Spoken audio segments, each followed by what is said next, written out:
Analyse, avis, questions d'actualité, c'est le podcast du Labo des Jeux.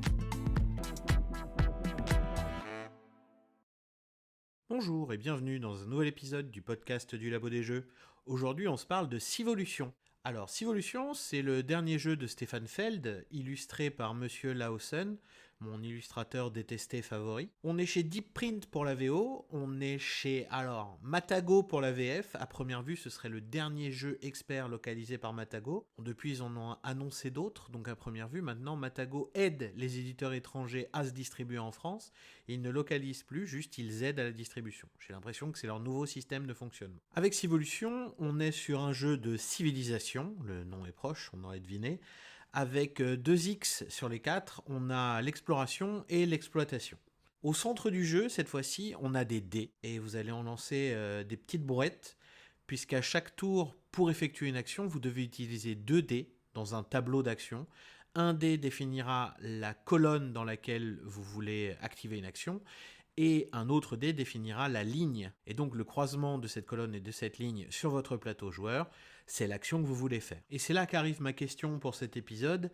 Est-ce que Civolution, c'est pas un peu trop un Ameritrash pour des joueurs Eurogame, et donc un jeu qui manque sa cible? On a sur nos plateaux joueurs une trentaine d'actions à notre disposition. Les plateaux joueurs font une taille assez impressionnante, puisque sur les plateaux joueurs, vous trouverez aussi une vingtaine de ressources différentes. Donc on est chez Feld, on tape sur des chiffres complètement fous.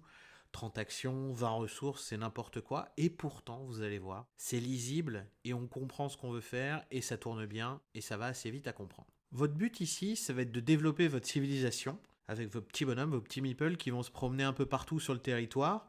Ils vont aller de territoires montagneux en plaine, de plaine en marécage. Ils vont même construire des bateaux pour traverser les étendues aquatiques qu'on peut croiser sur le terrain. Le but, c'est de construire des bâtiments à droite à gauche, c'est de retourner des tuiles de cavernes par-ci, de terrain pour construire des bâtiments par là. Également de récupérer des ressources à droite à gauche, puisque chaque type de terrain sur le plateau central a un type de ressources associées, qui au début est caché, donc à vous d'explorer pour les découvrir. Ensuite, vous pourrez les exploiter. Et d'ailleurs, ce plateau central, en fait, il se décline sous la forme d'un puzzle que vous allez construire à chaque partie. Et donc pour la rejouabilité, c'est plutôt bien vu. Ce que vous allez surtout chercher à faire, c'est valider les objectifs de chaque manche. On joue sur 4 manches, à la fin de chaque manche, il y a un objectif qui score. Une fois, ce sera les territoires sur lesquels vous avez des bonhommes. Une autre fois, ce sera une piste d'évolution, parce qu'il y a des pistes d'évolution de chaque couleur, puisqu'on est chez Feld, il y a des couleurs partout. Donc une piste particulière, et ainsi de suite, et ainsi de suite. Vous allez également essayer de valider des cartes. Vous commencez avec un mini-deck de cartes associé à une lettre, et associé à chaque joueur pour démarrer. Votre but, c'est donc de valider ces cartes-là, puisqu'elles vous donnent des bonus, des avancées, bref, on veut valider de la carte. En plus, elles valent tout simplement des points de victoire en fin de partie. Pour tout cela, vous n'avez donc que 4 manches, alors clairement, vous ne ferez pas tout. Le jeu est assez sec là-dessus, c'est-à-dire qu'il va falloir vous concentrer sur des grands axes. Il y en a plusieurs dans le jeu, il y en a même beaucoup. Il va falloir à chaque partie se dire, je vais jouer ces 2 axes-là majoritairement, puis celui-là un petit peu, et essayer de se cantonner à ça pour les pousser assez loin pour qu'ils vous rapportent au maximum. Ça rend le jeu assez sec, mais en même temps agréable aussi sur ce côté-là, c'est-à-dire qu'on fait pas tout, et ça c'est quelque chose que j'aime bien en général. Mais quand je vous dis on se concentre sur des axes, en fait je vous mens un petit peu, c'est mon côté Eurogamer qui veut dire ça. En réalité, vous allez surtout vous adapter à ce que vos dés vous permettent de faire. Dans Civolution, le problème, moi je trouve que c'est un avantage, c'est que vos lancers de dés, vous pouvez quasiment rien modifier dessus ou très peu. Donc il va falloir faire avec ce que votre lancer de dés vous donne. Par exemple, tout simplement, vous faites que des 3, que des 2, vous avez accès à l'action 3-2 et à l'action 2-3 de votre plateau personnel. Si vous avez des modificateurs super, vous allez réussir à modifier 1, 2 dés, et après vous allez galérer avec ces 2 actions-là seulement. Le but, c'est donc de s'adapter à ce lancer de dés jusqu'à ce qu'il vous en reste 3 ou moins, et dans ces cas-là, vous pouvez relancer tout ou partie de vos dés, mais également vous faites avancer la manche. Et au bout d'un certain nombre de relances, à tous les joueurs réunis, on va passer à la manche suivante. Continuons joyeusement avec le hasard du jeu. Alors vous avez le fameux plateau en puzzle que vous allez construire au début de chaque partie. sur lequel vous placez des tuiles face cachée, qui sont des tuiles qui vous servent à faire du scoring ou qui vous donnent des bonus en cours de partie, mais également des malus. Ça peut être assez violent d'ailleurs, les malus que ça peut activer. Vous avez également les ressources du jeu. Il y en a 2 qui sont révélées sur les 20 au début du jeu. Les autres, elles sont sur les différents territoires. Il va falloir se promener pour aller les retourner et savoir quelles ressources se trouvent où. Et ça amène quand même une autre réflexion, une autre approche de la gestion de ressources et surtout de la récupération de ressources dans le jeu, puisqu'une action vous permet d'acheter des ressources, même si elles n'ont pas été découvertes, mais pour des coûts assez prohibitifs d'habitude. Là, ça vaut peut-être plus le coup d'y aller par là que de chercher indéfiniment une ressource qui au final se trouve à l'autre bout du plateau et qu'on va galérer à récupérer en fait. On a également les cartes. Les cartes sont assez centrales dans le jeu, comme j'ai dit tout à l'heure. Elles vous rapportent des points, elles vous donnent des bonus, immédiats ou permanents. Et ces cartes-là, vous en avez une de chaque dans votre main de départ. Et après, si vous en voulez d'autres, il y a des pioches. Il y a une carte face visible. Et si elle vous intéresse pas, vous pouvez piocher plusieurs cartes dans le deck selon la puissance de votre action. Mais vous n'en garderez qu'une. Et là aussi, je dois avouer, c'est assez random, avec des bonus qui peuvent scorer de façon assez méchante et assez violente sur un objectif de manche, ou alors ça vous sert absolument à rien et du coup vous avez bouffé une action pour rien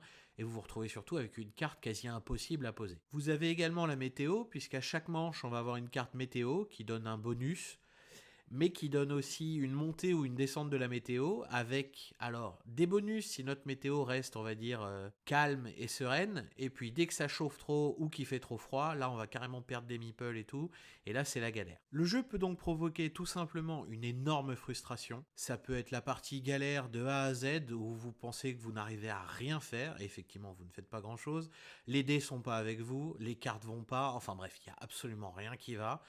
Et du coup, qu'est-ce que c'est que ce jeu à la con? Ou alors, tout s'enchaîne parfaitement, vos cartes dans votre main de départ scorent de dingue sur les objectifs qui sont mis, vos lancers de dés sont absolument parfaits, c'est-à-dire que quand vous lancez 6 dés, vous en avez un de chaque valeur qui tombe.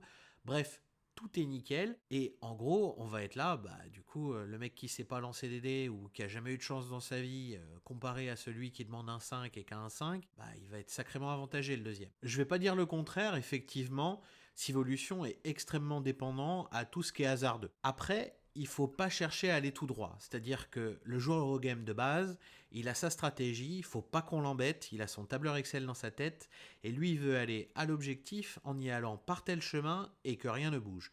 Ici dans Civolution, la route, elle est pas droite, et surtout, elle est en train de bouger, c'est-à-dire que plutôt que la route, vous êtes sur une mer vraiment agitée.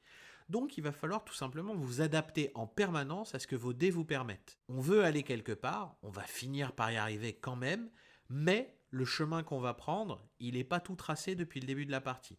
Il faut s'adapter en permanence à ses dés, il faut s'adapter en permanence à tout ce qui arrive à droite, à gauche, mais au final on réussit quand même à faire des trucs assez sympas. D'autant plus qu'on est chez Feld, avec des scores finaux qui vont allègrement dépasser les 200 points de victoire, quelque chose qui a le don de m'exaspérer en général, mais bon, passons. Il y a donc énormément d'axes à ce jeu, c'est surtout ça qu'il faut retenir. Si on fait plus de 200 points, c'est pas sur un axe unique. Vu qu'il y a plusieurs axes, vous allez toujours trouver moyen d'en faire et d'en valider quelques-uns. Et donc à chaque partie, vous allez faire des petits bouts du jeu. Alors on fait pas de tout, on fait pas tout à fond surtout, c'est ça que j'aime beaucoup, mais on fait des petits bouts du jeu et des fois on les fait assez fort ces petits bouts du jeu. Ce qui fait que c'est assez gratifiant. On est content de ce qu'on a fait à la fin de chaque partie. Ça fait partie de ces jeux où à la fin de la partie, je suis vraiment content de ce que j'ai fait, de là où je suis arrivé, des objectifs que j'ai validés, et surtout des objectifs que je m'étais donnés que j'ai réussi à mener à bien. En ce qui concerne l'interaction, elle est vraiment intéressante. Les joueurs vont activer des pièges ou des tuiles bonus pour les autres, vont aller trouver les ressources à droite à gauche, ce qui peut réduire les coûts pour les acheter. Bref, il va se passer pas mal de choses. On reste sur un jeu où on veut valider les objectifs plus que les autres tout simplement. Mais je le préfère à 4 qu'à moins. C'est là que je trouve qu'on exploite le plus le jeu tous ensemble en fait. En revanche, le point négatif, c'est que vous passez de un peu moins de 2 heures à 2 joueurs à entre 3h30 et 4 heures à 4 joueurs. Alors moi, ce Civolution, il m'a vraiment convaincu. Je suis pas fan du bonhomme à la base et surtout, je suis pas fan de ces jeux, parce que le monsieur, j'ai absolument rien contre lui. Je suis pas fan de ces jeux. Le seul que j'ai gardé jusqu'à présent, c'était Marrakech, parce qu'il est tellement agréable à jouer, j'aime beaucoup Marrakech. Et celui-là aussi, je vais le garder. Il est vraiment intéressant de par cette nouvelle approche. Adapte-toi à ce que tes dés te proposent, et n'essaye pas d'aller tout droit, tu n'y arriveras pas. Et c'est quelque chose que j'aime beaucoup, ça. Donc si je dois faire un rapide résumé, on est sur un vrai jeu expert qui à la base me semblait beaucoup trop lourd avec 42 pages de règles, 20 ressources à peu près, une trentaine d'actions, mais au final ça tourne hyper bien, c'est-à-dire que une fois que la partie est lancée, qu'on a expliqué à peu près tout ce qu'on peut faire aux joueurs, il n'y a plus de questions sur quelle est cette action-là, comment je fais ceci, comment je fais cela. Il y a toujours des petites questions sur des légers points de règles ou des trucs un peu sombres, mais sur le gameplay de base, il n'y a plus de questions et ça roule tout seul. Et ça, c'est quelque chose d'hyper agréable quand même. Ça, c'est une très belle performance. Donc au final, pour moi, Civolution, c'est ultra validé. C'est un jeu que je vais garder très longtemps dans ma ludo. Il marche vraiment bien, c'est un vrai plaisir à chaque fois. Voilà, j'espère que je vous ai donné au moins envie de l'essayer. Alors prévoyez-vous une bonne après-midi, mais ça vaut vraiment le coup. En tout cas, c'est tout pour moi. Je vous souhaite une très bonne journée et à bientôt pour un nouvel épisode du podcast du Labo des Jeux. Vous pouvez également nous soutenir grâce à notre Ko-fi, dont on vous met le lien en description. Merci.